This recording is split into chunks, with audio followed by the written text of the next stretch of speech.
আমরা যারা পর্যটক পৃথিবীর দর্শনীয় নয়নাভিরাম স্থানগুলোকে জীব প্রকৃতিকে যদি শুধু সম্পদ কিংবা ঘুরে দেখার জায়গা হিসাবে ভেবে থাকি তাহলে হয়তো আমরা ভুলই করছি। কারণ আমাদের পূর্বপুরুষরা প্রকৃতিকে দেখতেন শিক্ষক হিসাবে, রক্ষক হিসাবে। তারা জানতেন পাহাড়, নদী, বন কিংবা জলভূমি শুধু ভ্রমণের স্থান নয়, প্রতিটি জায়গায় নিজস্ব এক সত্তা আছে। প্রতিটি স্থানের ভিতরে লুকিয়ে আছে অজানা ইতিহাস, রহস্য আর প্রজ্ঞার গল্প।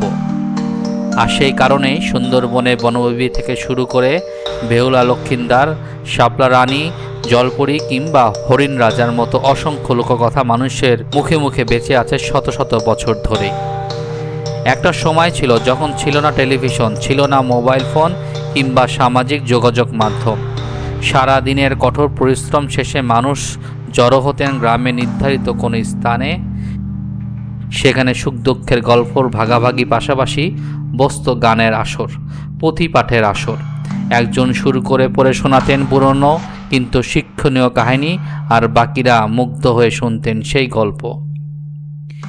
সেই গল্পগুলো শুধু বিনোদনই দিত না, শেখাতো কীভাবে প্রকৃতিকে ভালোবাসতে হয়, কীভাবে তাকে সম্মান করতে হয়, আর কীভাবে তাকে রক্ষাও করতে হয়। আজও যদি আমরা সেই লোককথা, প্রাচীন জ্ঞান আর সংস্কৃতির ঐতিহ্যগুলো নিয়ে গবেষণা করি, তাহলে আমাদের ভ্রমণ আরও সচেতন আর দায়িত্বশীল এবং আরও ইকো ফ্রেন্ডলি হয়ে উঠতে পারে। তাই আপনি যদি ভ্রমণকে শুধু ছবি তোলা কিংবা ঘুরে বেড়ানোর মধ্যেই সীমাবদ্ধ না রাখতে চান, যদি ভ্রমণকে অনুভব করতে চান, শিখতে চান আর রহস্যের গভীরে ডুব দিয়ে নতুন এক অভিজ্ঞতার স্বাদ নিতে চান, তাহলে এই বিষয়ের উপর আমাদের নির্মিত ভিডিওটি দেখবার জন্য আপনাকে আন্তরিকভাবে আমন্ত্রণ জানাচ্ছি। ভিডিওটির লিংক ডেসক্রিপশনে আছে। ধন্যবাদ।